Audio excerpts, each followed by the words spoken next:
Alors, bienvenue pour ce webinaire coup de pouce autour du Food Lab de Beauvais. Ce que je propose, du coup, c'est de présenter les personnes qui se trouvent derrière ce Food Lab pour essayer de voir comment vous pouvez utiliser cet outil en tant qu'agriculteur, agricultrice bio dans les Hauts-de-France. Je vais donc laisser la parole à Guillaume et Stéphanie. Je vous laisse vous présenter et puis présenter l'origine, la genèse du projet et qu'est-ce que c'est finalement que ce fameux Food Lab. Je pourrais prendre les questions au fur et à mesure. Merci si vous ne prenez pas la parole de laisser votre micro coupé. Et puis si vous avez des questions, vous pouvez laisser un message dans le chat ou alors directement tenter de prendre la parole si nous ne sommes pas trop nombreux et nombreuses. Je vous donne la parole, Stéphanie. Merci beaucoup, Fanny. Merci à tous. J'espère que vous nous entendez bien. C'est bon. Donc, je me présente, Stéphanie Regnault. Donc, moi, je suis directrice du collège agroalimentaire et bioprocédés à Unis-la-Salle. Vous savez, Unis-la-Salle, on est basé à Beauvais, sur un campus de plus de 10 hectares avec des formations plutôt ingénieurs, bachelor et master. Et donc, je suis en charge également de développer les activités de transformation agroalimentaire sur le site de Beauvais. Et je suis accompagnée donc de Guillaume. Peut-être que je te laisse te présenter. Donc moi je suis Guillaume Houplin, je suis ingénieur d'études en technologie alimentaire à Unilassal et donc rattaché au Food Lab. Et donc l'idée d'accompagner, enfin faire de la gestion de projet sur vos potentiels projets au Food Lab. Voilà. Alors, on va vous faire une présentation. On va essayer de faire en sorte que cette présentation soit succincte, brève. Ce qui nous intéresse, c'est effectivement surtout les échanges, les questions et d'essayer de répondre à vos questions. Donc, malgré tout, on voulait quand même commencer par vous présenter le projet à ses débuts. Donc, il est né d'un partenariat avec le CTCPA. Donc, le CTCPA, c'est un centre technique industriel, c'est le centre technique de conservation des produits agricoles. Donc, comme Unilassal, les deux structures, on est tous rattachés, toutes les deux rattachés au ministère de l'Agriculture. Et donc, le CTCPA est un centre technique qui accompagne les industries de la conserve et plus globalement toutes les entreprises qui font de la conservation et de transformation de fruits et légumes, quand nous, on est plutôt un établissement d'enseignement et de recherche. Donc, on a mis en commun nos compétences scientifiques, nos compétences techniques entre Unilassal et CTCPA, qui n'ont pas exactement les mêmes cœurs de métier, pour servir la filière agroalimentaire sur le territoire des Hauts-de-France et on va dire plutôt ce qu'on appelle le versant sud des Hauts-de-France. Voilà, donc on a une stratégie dont on vous parlera un petit peu plus de développement concerté, en non-concurrence, quand eux vont travailler plus avec des industriels.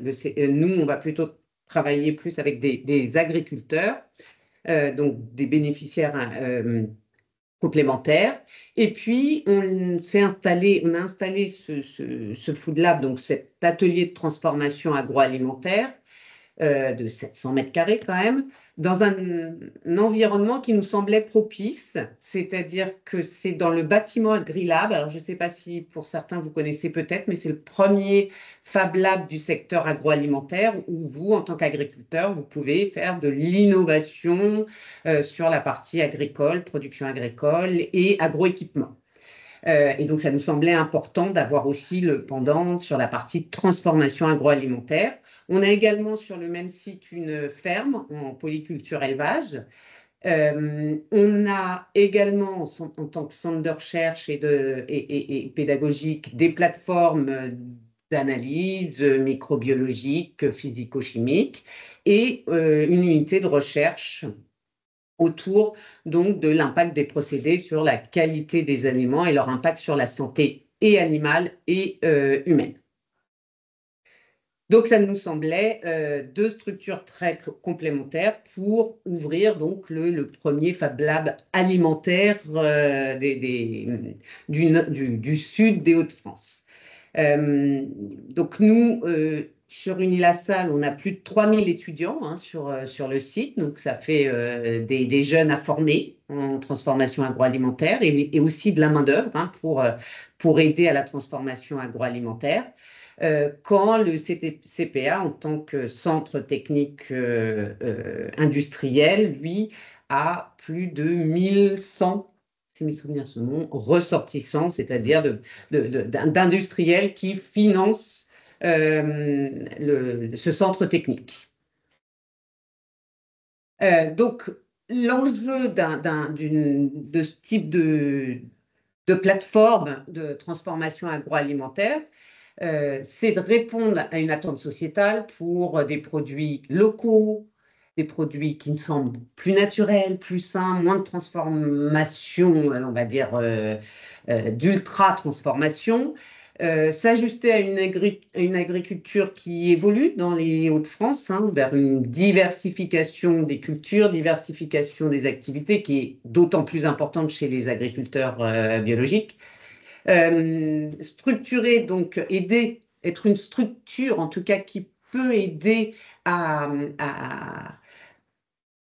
développer les circuits courts et à améliorer leur compétitivité en diminuant les coûts d'investissement pour vous, agriculteurs, et les coûts de production de produits transformés.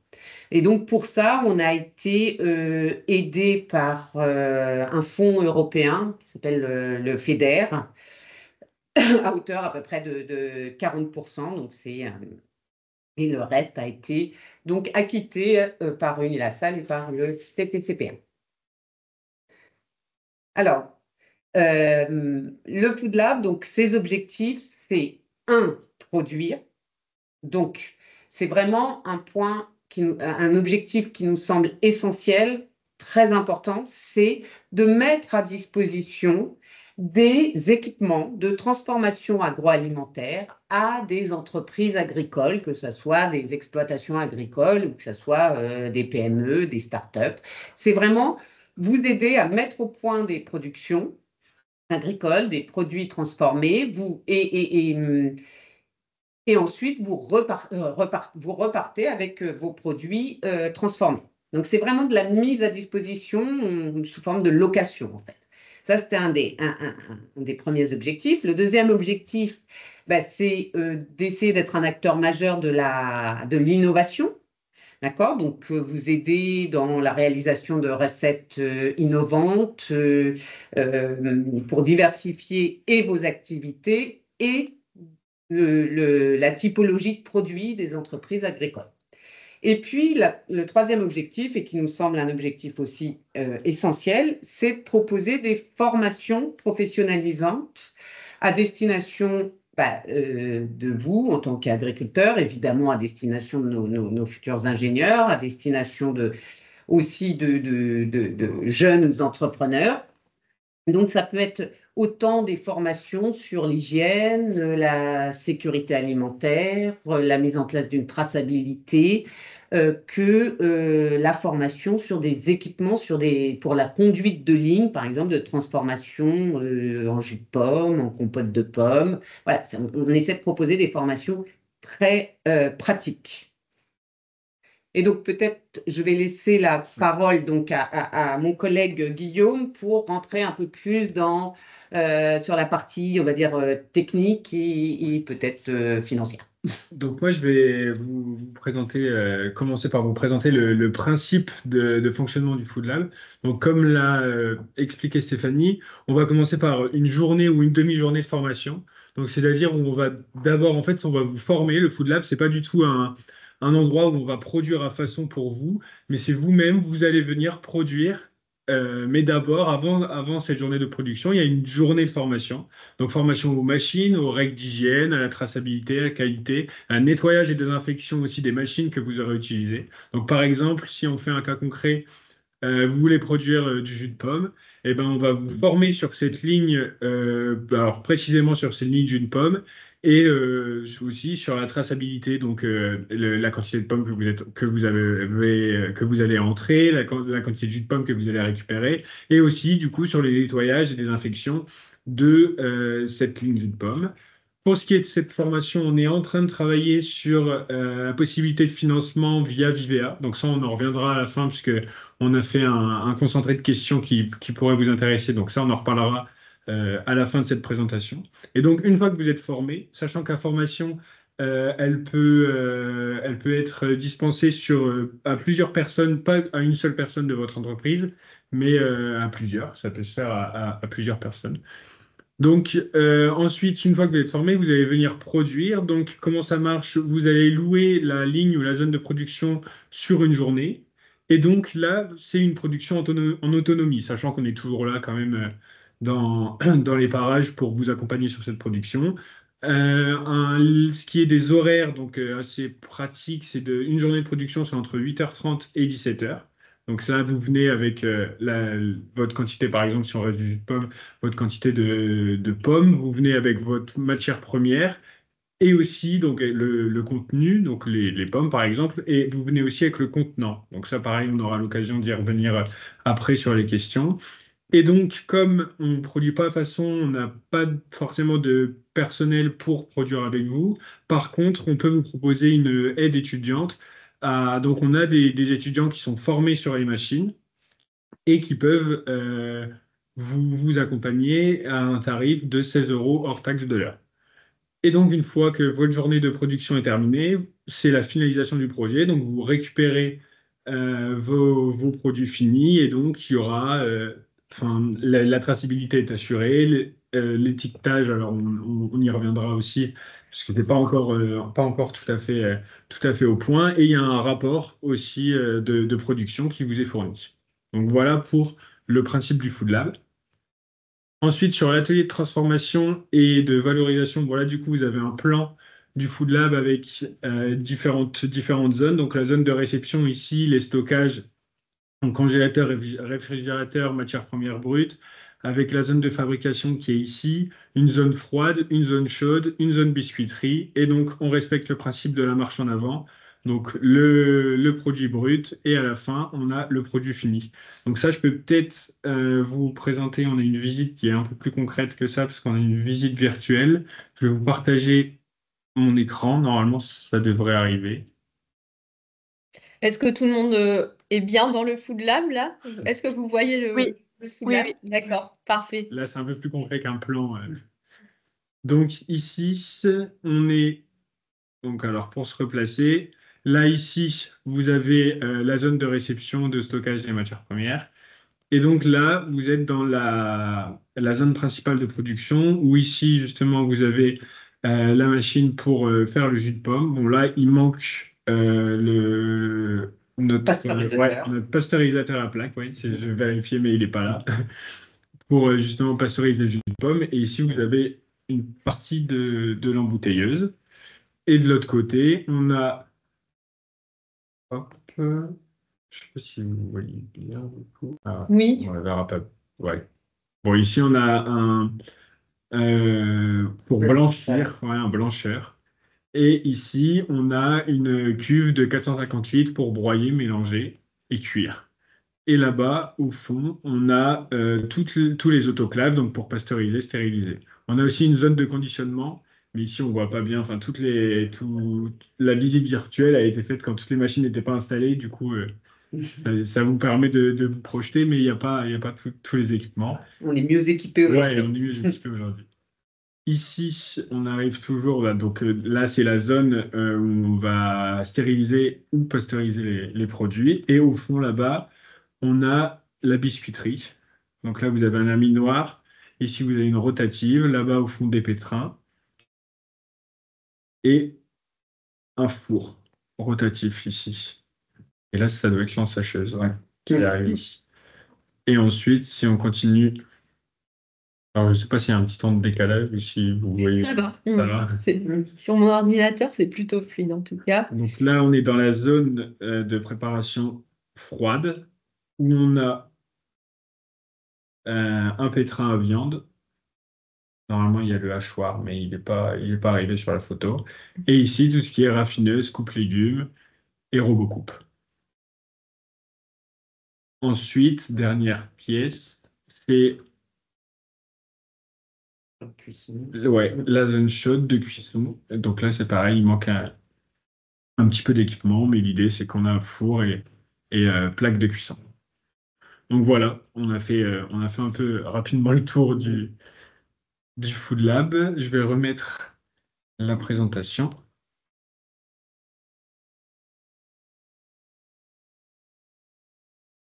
Si vous avez des questions au fur et à mesure, n'hésitez pas, hein. Ouais.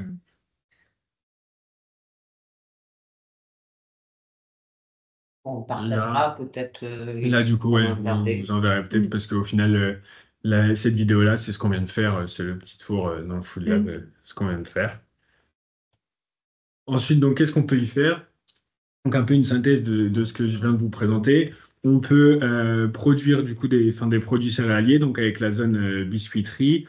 On peut, il y a pas mal de possibilités sur tout ce qui est plat cuisiné et conserve, ou même semi-conserve, du coup. Et ensuite, donc, on peut conditionner sur des formats un peu différents, donc en bouteille, en bocaux, en pot. On peut faire aussi de la conserve en alu, enfin, c'est classique. Et il y a toute cette partie qui est vraiment Et importante. barquette. Et barquette, ouais. Même. Et il y a toute cette partie qui est vraiment importante de transformation de fruits et légumes, donc jus, soupe, compote, gazpacho, sauce. Donc là, on peut vraiment laisser libre cours à votre imagination pour développer pas mal de produits. Donc ce qui est vachement intéressant avec le Food Lab, c'est que c'est quand même assez polyvalent avec pas mal de gammes de produits différentes. Donc là, on a encore quelques exemples de matériel. Bon, c'est un peu ce que je viens de vous montrer aussi avec la visite, notamment le laminoir à pâte dans la zone biscuiterie ou le coupe légumes. Et là, en bas, vous avez du coup le pasteurisateur à plaque qui n'était pas sur la visite. Donc là, on a récapitulé un peu ce qui était possible ou impossible à faire au Food Lab. Donc ça, c'est vraiment pour que ce soit assez concret pour vous. Donc tout ce qui est possible, c'est les produits de quatrième gamme. Donc on entend par quatrième gamme les produits prêts à l'emploi. Donc par exemple, salade en sachet ou ce genre de choses. Ça, c'est de la quatrième gamme. Plats préparés, donc à base de produits carnés ou végétaux, les jus de fruits, légumes, gazpacho, soupe, tartinade, sauce, compote, purée, biscuits, gâteaux, etc. Donc ça, c'est tout ce qui est faisable au Food Lab. Et par contre, ce qui ne sera pas faisable, ce sera plutôt tout ce qui est nettoyage, triage de graines, la meunerie, l'huile, pâtes ou abattage de volaille, etc. Et notamment les produits laitiers. Voilà. Donc ça permet un peu de récapituler tout ce qu'on vient de se dire. On est plutôt sur ce qu'on appelle de la deuxième transformation. Ouais. La première Ouais, transformation avec fait pas d'extraction d'huile ou de farine. Mais c'est bien possible de travailler des produits carnés à partir du moment où Oui, la oui, viande est déjà coupée. au préalable. Oui. Donc maintenant, on arrive à la partie tarif. Donc la journée de formation est à 800 euros hors taxe. L'allocation d'une ligne du Food Lab, par exemple, l'allocation de la jus de pomme, c'est 360 euros hors taxe. Et ensuite, on a donc là tout ce qui est utilisation du Food Lab en R&D, donc recherche et développement, innovation, développement de processus, etc. Enfin, développement de recettes. On est plutôt sur 550 euros hors taxe. Et le HAL en exclusivité, c'est-à-dire, parce qu'en fait, le principe du Food Lab, c'est que ce soit quand même un atelier un peu partagé, mais vous pouvez, si vous voulez absolument une exclusivité, vous pouvez louer la HAL en exclusivité, mais là, on sera à 700 euros hors taxe, parce que du coup, il n'y aura que vous lors de votre journée de production. Je ne sais pas s'il y a des questions sur cette partie tarif, on pourrait revenir après. Ouais, moi j'avais une question par rapport à la journée de formation. Oui. Du coup, imaginons qu'on fasse une location de ligne pour un produit, on fait la journée de formation du coup une fois. Après, si jamais est-ce qu'il y a déjà possibilité de revenir plusieurs fois sur le Food Lab? Et si oui, la journée de formation, elle est réalisée qu'une seule fois si on garde le même produit et le même procédé. Oui, c'est ça. Une fois que vous êtes formé sur la machine en question et sur la ligne que vous voulez utiliser, vous ne repayez pas de journée de formation la fois d'après où vous voulez venir. Ça qui est intéressant du coup avec le principe de fonctionnement du Food Lab. Ok. Et c'est pour ça qu'il peut y avoir plusieurs personnes d'une même Ouais. ferme, parce que l'idée, c'est qu'il y ait une personne qui ait participé à une telle formation lors de la partie production. Ouais, bah oui. Mm. Donc, Et est-ce que dans les produits carnés, enfin, est-ce que la possibilité de faire de la transformation avec du poisson au niveau du Food Lab est possible ou pas? Oui, à partir du moment où Enfin, j'allais dire où le produit est congelé, mais bah, c'est- il me semble qu'il faut que ce soit des morceaux et pas le poisson complet qu'on voilà. viendrait Donc, fileter au Food Lab. Non, c'est si ça, là, par exemple, ce serait déjà fileté et puis conditionné sous voilà. vide, par Mm. exemple. Oui, voilà, ouais. Si c'est fileté et déjà Ouais. conditionné, réfrigéré, voire surgelé, ça, il n'y a aucun souci. D'accord. Et est-ce que au niveau du Food Lab, il y a une labellisation, enfin une autorisation ou une labellisation sur la transformation bio, du coup? C'est en cours. Ouais. D'accord. C'est en cours. En fait, on est en train de rédiger notre plan de maîtrise sanitaire et on intègre dedans toutes les spécificités de l'agriculture biologique pour être certifié par EcoCert. D'accord. Ok. Et est-ce que vous avez une idée au niveau des délais de quand ce sera validé On espère le plus Ouais. rapidement possible. On a une réunion cet après-midi justement pour finaliser ce document avec nos partenaires du CTCPA. Euh, Après, peut-être que vous avez plus d'expérience que nous avec la labellisation. Je ne sais pas s'ils sont rapides pour venir faire des visites. une fois que le processus est lancé, je Hmm, pense que ça peut aller assez vite. C'est c'est plutôt qu'il faut lancer l'enregistrement auprès de l'OC, mais voilà. Et ça peut être une fois que c'est lancé, est-ce que ça prend des semaines ou des mois? bah, je pense que Les les agriculteurs, personnes vous avez autour, vous avez peut-être plus plus d'expérience que nous. d'expérience, mais moi, je dirais que c'est plutôt quand même de l'ordre des semaines plutôt que des mois. Ouais. Mais J'ai plus de références en tête, nous, quand on avait fait les certifications bio au niveau des délais, mais à partir du moment où, en fait, nous, ils font la visite, on leur fournit les éléments nécessaires sur les différentes recettes ou autres. Après, une fois qu'ils ont fait la visite et si tout va bien, logiquement, nous, on a eu le retour de la labellisation assez rapidement, quoi. Après, je sais pas si ça change, vous, vu que c'est à plus grande échelle, mais je pense que le principe reste le même.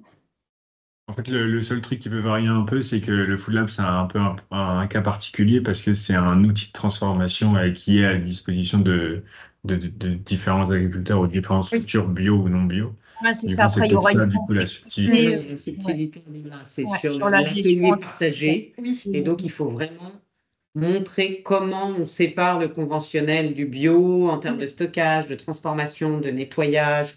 Ouais. Voilà, c'est tout ça qu'on doit. Après, logiquement, enfin là, c'est plus un retour d'expérience, mais sur une transfo pour de la conserverie où ils font et du bio et du non bio, eux, souvent, quand il y a du bio, ils le faisaient en début de journée, en fait. C'était leur C'est ça, première. et c'est exactement ça. En fait, on produit souvent le matin. Et Ok, merci. Ensuite, on était. Ah bah voilà, on est arrivé sur. Donc, on a rassemblé quelques questions qui sont assez fréquentes. Donc, on peut peut-être les prendre une par une et. bah oui, donc la première, on a déjà discuté. Hein, c'est effectivement, on est en cours de demande de certification. On sait que c'est une nécessaire, obligatoire même. Voilà, donc on est en train de le faire. Donc vous parliez de la transformation, effectivement, avec des horaires le matin, l'après-midi. Et on est en train de voir aussi pour les stockages. Il faut des zones de stockage euh, bien identifiées entre tout ce qui est bio et non bio. Donc on espère ça l'avoir assez rapidement. Une autre question qu'on a commencé à aborder, peut-être, La main-d'œuvre.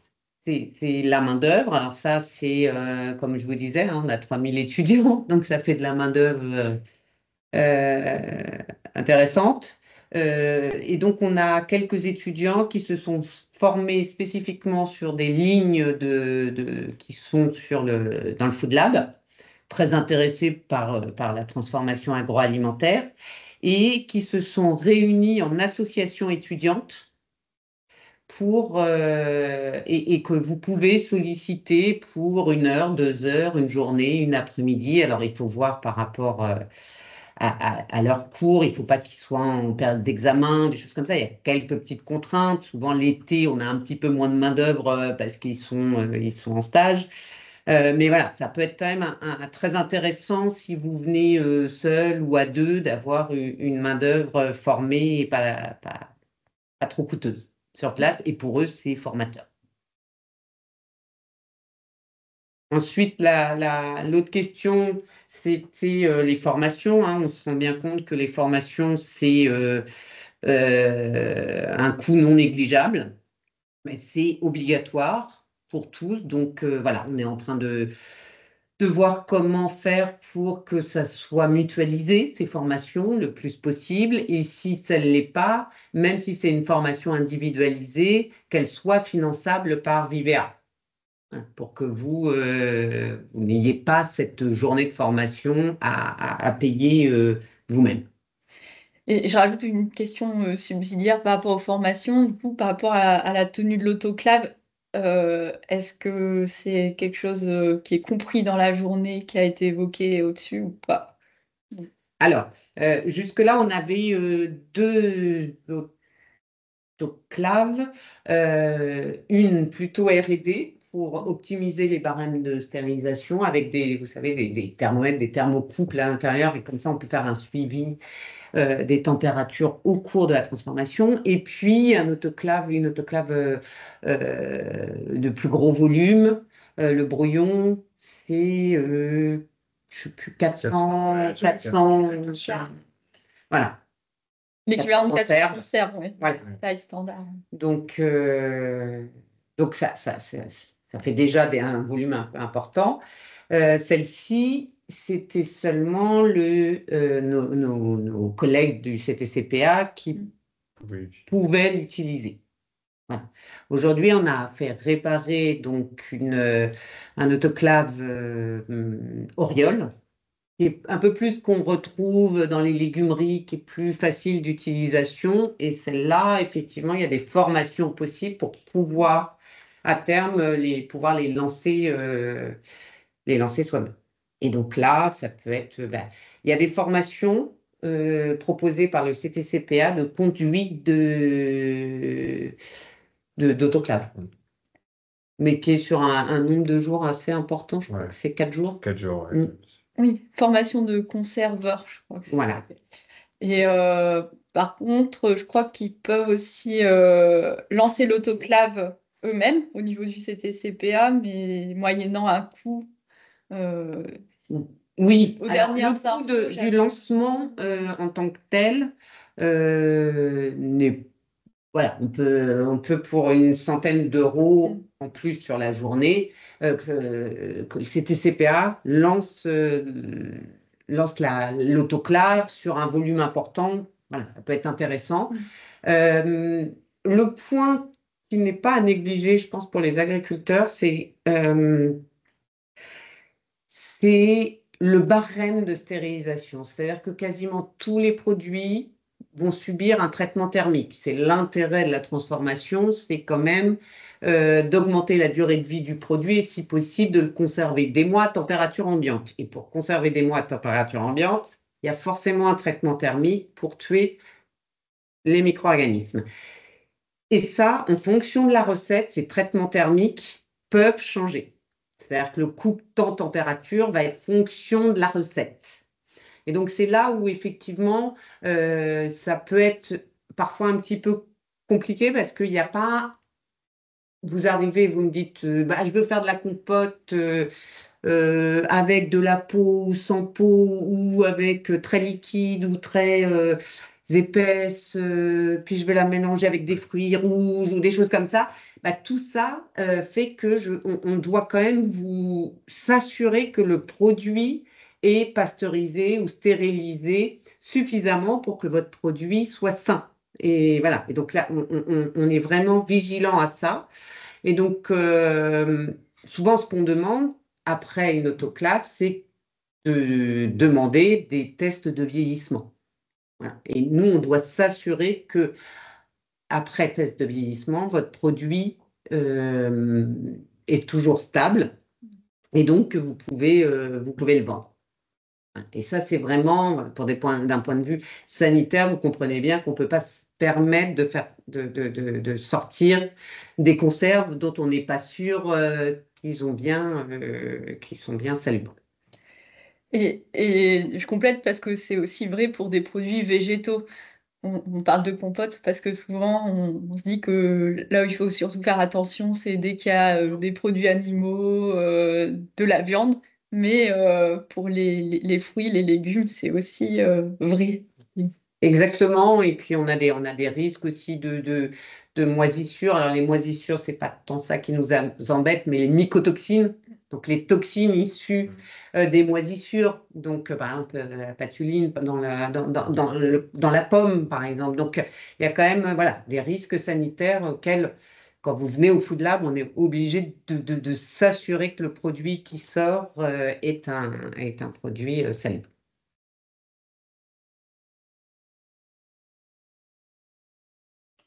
Et moi, j'avais une question. Alors, ça regroupe Oui. peut-être par rapport à ce que vous venez de dire sur les tests de vieillissement.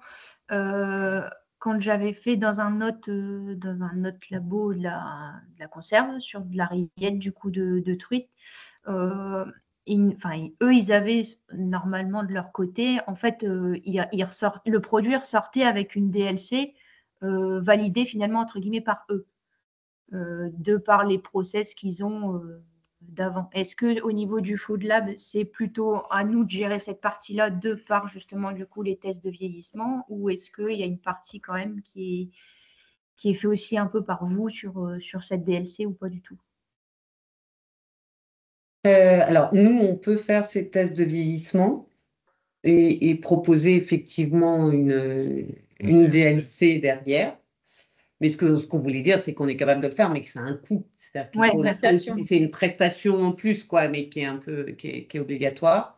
Et ensuite, c'est une prestation qu'on peut faire dans des laboratoires, dans des labos externes agréés. Parce que nous, nos labos, c'est des labos de recherche. Donc, c'est des choses qu'on peut faire, mais on n'est pas agréé. D'accord. Comme un labo type Eurofins. Ok. Donc là, en gros, si jamais on fait si on fait un premier passage sur une première recette ou sur une rillette, il faudra forcément passer sur une étape. On ne peut pas ressortir entre guillemets avec un produit déjà daté et déjà commercialisable finalement, si. Ah, mais si, on a plusieurs choses, c'est-à-dire que ça, en fait, il y a plusieurs étapes. C'est-à-dire que là, c'était une étape où on se disait, vous avez un produit qui est acide, qui est assez classique, comme une compote de pommes. On vous demandera quand même de faire des analyses derrière. Voilà. Mais on vous donnera le barème un peu classique de pasteurisation d'une compote ou de pasteurisation d'un jus de pomme. D'accord. Si vous venez avec une rillette de poisson, là, on n'est pas sur les mêmes risques, on n'est pas sur le même pH. Et donc là, on va être obligé, sauf si vous l'avez fait avant, ailleurs, par d'autres personnes, mais normalement, on doit vous accompagner pour optimiser votre barème de stérilisation. D'accord. D'accord. Et ça, c'est là où je disais ça, c'est le CTCPA qui est agréé pour donner des barèmes de stérilisation conformes. Donc là, il y a un suivi de la température au sein de votre conserve et donc on sait qu'à la fin, votre produit, théoriquement, il aura tué toutes les bactéries sous forme végétative et sporulée. Mais là, peut-être qu'ils ont déjà été déterminés, du coup. Mais voilà, si vous avez déjà travaillé, ça veut dire que vous avez déjà une recette et c'est déjà vous avez déjà vos barèmes, j'imagine. On a déjà des références. Après, je pense qu'elles peuvent toujours être améliorées, mais il y a déjà une base, quoi. Ah. Bah, dans ce cas-là, effectivement, vous pouvez venir nous dire, voilà ma recette, voilà mon barème, ça vous coûte, on va dire, la location de 360, mais après, effectivement, nous, ce qu'on va vous proposer comme prestation en plus, c'est d'envoyer certains de vos bocaux dans un laboratoire pour faire des tests de vieillissement et s'assurer que vos produits sont commercialisables. Mais dans tous les cas, ça n'empêche pas déjà enfin, les produits restent commercialisables à partir du moment où les résultats sont bons. Mm. Et c'est pas une session d'essai où il faut toucher, Oui, en oui. tout cas. Non, C'est pas du bien, tout, mais c'est voilà, de se dire, comme on vous fait confiance, vous venez avec votre barème, on le fait, mais il faut quand même que derrière, nous, on est, et comme vous, hein, sécurise sur cette partie-là, sur le fait que sur les tests de vieillissement, on n'a vu aucune évolution du produit. Mais là, on parle de rillettes de poisson, mais toutes ces réflexions doivent se faire un peu au cas par cas, du coup, en fonction de la typologie de produit, etc. Et aussi du passé, est-ce que vous avez déjà produit ou pas avec d'autres conservateurs, Ok, enfin, ça marche. transformateurs. Merci. Ensuite, on était, du coup, si on reprend les questions, on était sur les formations. Le stockage. Ouais, ça c'est OK. Et puis stocker mes produits finis. Donc, nous, enfin, le Food Lab n'est pas un lieu de stockage ni du coup de matières premières ni de produits finis, sachant que on peut quand même stocker, on s'était dit quoi, jusqu'à 5 jours. Oui, Ouais. 5 jours avant et 5 jours après. Mais l'idéal, c'est de repartir avec sa production. Et ce qui peut parfois être intéressant pour vous, parce que s'il y a des agriculteurs qui viennent d'un peu plus loin que d'autres, vous n'avez pas à revenir pour récupérer vos produits finis. Donc, ça, c'est pareil, ça s'adapte un peu au cas par cas, mais jusqu'à 5 jours après la production. Ensuite, pouvez-vous produire à façon pour moi? Ça, On a répondu. ouais. Ça, a priori, on travaille soit ensemble, soit en binôme, soit vous en autonomie. Sur la question des contenants, Oui, alors sur la question des contenants, alors bon, déjà sur la question des matières premières. Donc les matières premières, c'est vous qui les amenez, évidemment. Il faut qu'elles soient quand même propres, en cagette. Voilà, on a déjà vu des pommes un peu pourries. Enfin voilà, ça, on ne peut pas se permettre. Il y a un tri doit être fait au préalable avant de rentrer dans nos locaux. les légumes peuvent être brossés et lavés sur place ou Ouais, ça peut être brossé et lavé sur place, ça, il n'y a aucun souci. Par contre, donc on peut ramener de la terre. Par contre, on ne veut pas, enfin, faut pas de produits qui commencent à pourrir, quoi. Surtout que parfois, vous nous les amenez un petit peu en avance, les matières premières, pas forcément le matin même, quelques jours avant, donc c'est dans notre chambre froide, donc voilà, il ne faudrait pas qu'il y ait des risques de contamination. Et pareil, vous pouvez donc, quant au contenant, il y a deux possibilités. Soit vous savez exactement ce que vous voulez, vous les commandez et vous les faites livrer chez nous à Beauvais, au Food Lab directement. Et pareil, on peut vous les stocker. Alors, il ne faut pas nous les envoyer un mois avant, hein, mais pareil, une semaine avant, il n'y a pas de souci, on peut vous les stocker. Soit vous n'avez pas de contact, vous ne savez pas exactement ce que vous voulez comme contenant. Dans ce cas-là, on peut vous proposer des contenants un peu type que l'on a, les bouteilles type de verre, des bocaux type qu'on utilise avec nos étudiants. Voilà, on a un petit peu de ressources, mais après, ça veut dire que vous êtes limité sur le volume, le choix. Ce qui reste des contenants assez classiques, du coup, pour pouvoir les réutiliser pour plusieurs clients, quoi. Et les étiquettes, est-ce que Alors, oui, les donc fermes qui les apportent, comment ça fonctionne? Est-ce que vous pouvez alors, juste là, les agriculteurs repartaient avec leurs produits et étiquetaient. Alors, nous, on étiquette la DLC, Oui. hein, avec des petites étiquettes sous la bouteille ou sous les bocaux. Par contre, les agriculteurs imprimaient eux-mêmes leurs étiquettes. Mais c'est vrai que on se rend compte que tout le monde n'a pas d'étiqueteuse et que ça serait vraiment bien qu'on en ait une. Et donc là, on est en train de voir, on est en train de demander des devis pour avoir une étiqueteuse la plus polyvalente possible, pour faire des étiquettes sur les bouteilles, sur les bocaux, voire même sur, on disait, des plats préparés en barquette plastique, des choses comme ça. Donc ça, c'est en cours d'investissement. Ouais. D'accord. Il y a encore pas mal de choses qui évoluent et justement, c'est Bah, on a un an, c'est pas si vieux que Oui, ça. ouais. C'est aussi en faisant des demandes et au fur et à mesure des besoins que... C'est ça, c'est effectivement, il y a des choses qui sont liées au fait qu'on a déjà travaillé avec 6-7 agriculteurs, qu'on en a rencontré peut-être 30 et que voilà, on commence vraiment à comprendre un peu quels sont les besoins. Je pense que on a un peu fait le tour des questions. Oui, mes employés, Mes voilà. employés peuvent venir transformer avec moi.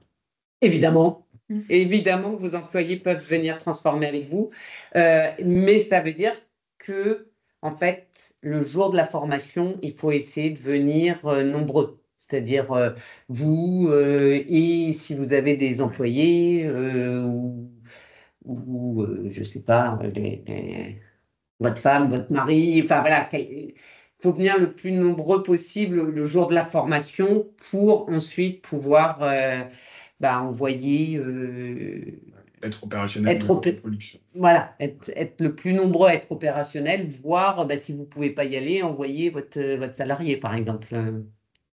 Mais il peut quand même y avoir des salariés qui arrivent, qui n'étaient pas encore embauchés, par exemple, au moment de la formation, qui Oui, viennent pour donner mais un coup de main. oui, il n'y a pas de souci, mais c'est vous Responsable. qui êtes responsable de cette personne-là. C'est-à-dire que c'est à vous de lui dire quelles sont les règles d'hygiène, de sécurité, de le former sur cet équipement parce que vous avez subi, parce que vous avez vous-même suivi cette formation. Et on vous demandera votre responsabilité civile professionnelle. Voilà. Si quoi que ce soit est cassé, vous devenez responsable. Ah, une question peut-être qui n'est pas citée, c'est est-ce qu'il faut une tenue particulière pour venir transformer? Est-ce qu'elle est fournie Alors avec évidemment, il faut une tenue particulière. Il faut des chaussures, des bottes ou des chaussures coquées. On en a, donc on peut, soit vous venez avec vos EPI, soit on peut vous en proposer. Voilà, on a des blouses, on a des bottes et on a des charlottes.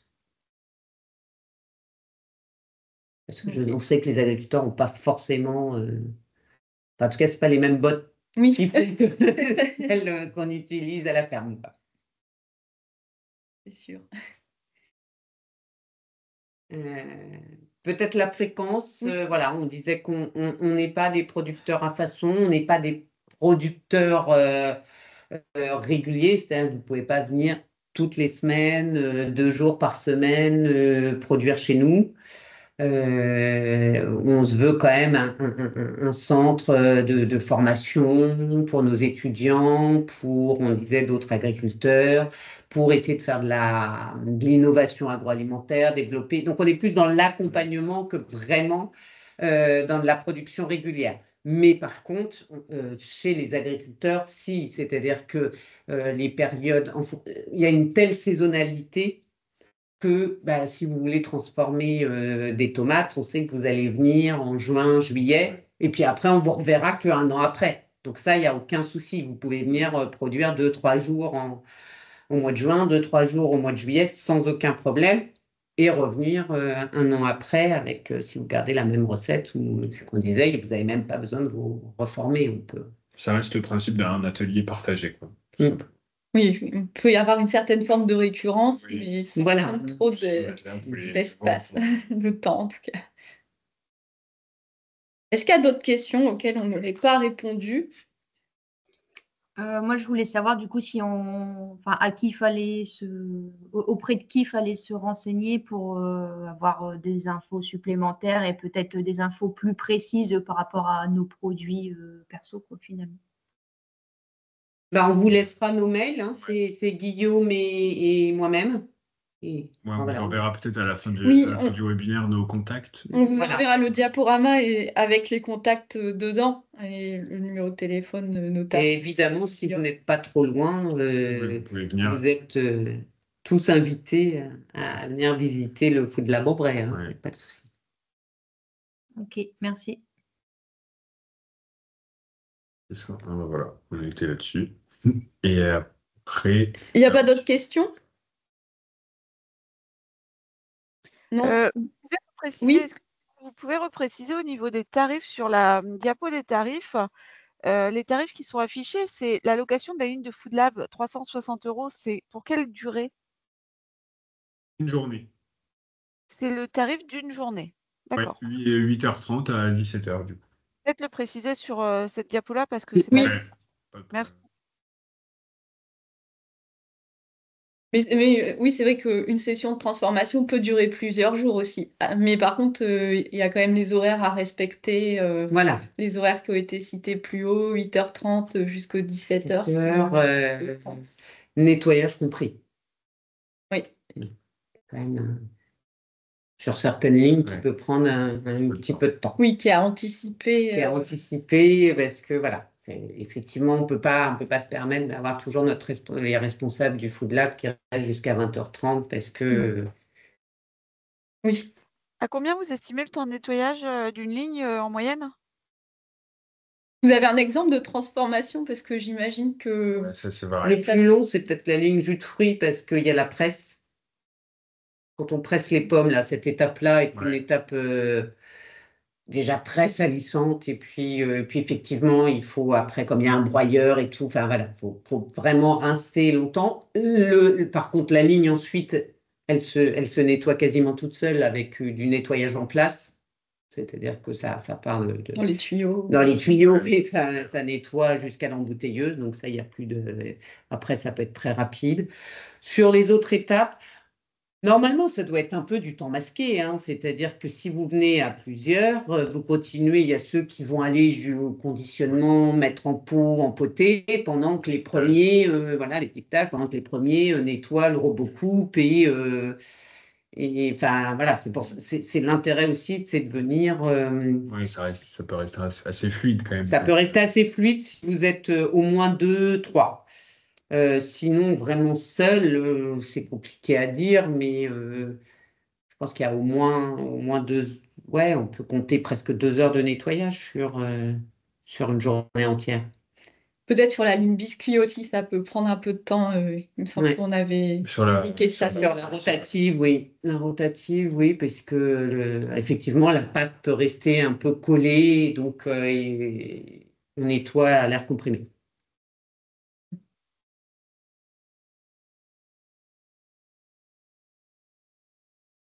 Est-ce qu'il y a d'autres questions? Après, ce qu'on voit, c'est qu'il y a encore plein de choses à construire, hein. Ouais. Là, vous disiez, il y a eu 6-7 fermes. C'était pour faire quel type de produit Alors là, c'était particulièrement pommes et poires entre septembre et novembre. Et est-ce que plusieurs fermes pourraient venir avec leurs produits regroupés? Oui, Quelque après, ils chose. repartent avec le même produit. Oui. Et oui, ça peut être complètement envisagé. Eh bien, s'il n'y a pas plus de questions, on va peut-être s'arrêter là. N'hésitez pas si vous avez besoin d'informations. De toute façon, vous avez mon contact et je vais renvoyer rapidement le diaporama avec les coordonnées de Stéphanie et de Guillaume. Et là, c'était le dernier webinaire de la saison. Donc, ça veut dire qu'on se reverra peut-être avant ça hein, dans d'autres occasions, mais en tout cas, dans le cadre des webinaires coup de pouce, ce sera plutôt à partir de l'automne, donc 2025. Et si jamais vous avez des sujets qui vous viennent en tête, qui vous intéresseraient de présenter ici, n'hésitez pas, on est là pour ça, pour être à votre écoute et pour pouvoir diffuser l'information. Et merci pour votre participation et votre présence et à une prochaine fois. Merci surtout à Stéphanie et Guillaume pour cette présentation. Eh ben, merci beaucoup. Merci beaucoup, Fanny. Merci. Et puis donc, on vous tient au courant donc n'hésitez pas si vous voulez venir visiter nos locaux. Et on vous tient au courant dès qu'on a la La certification. certification, prochaine étape. Excellent.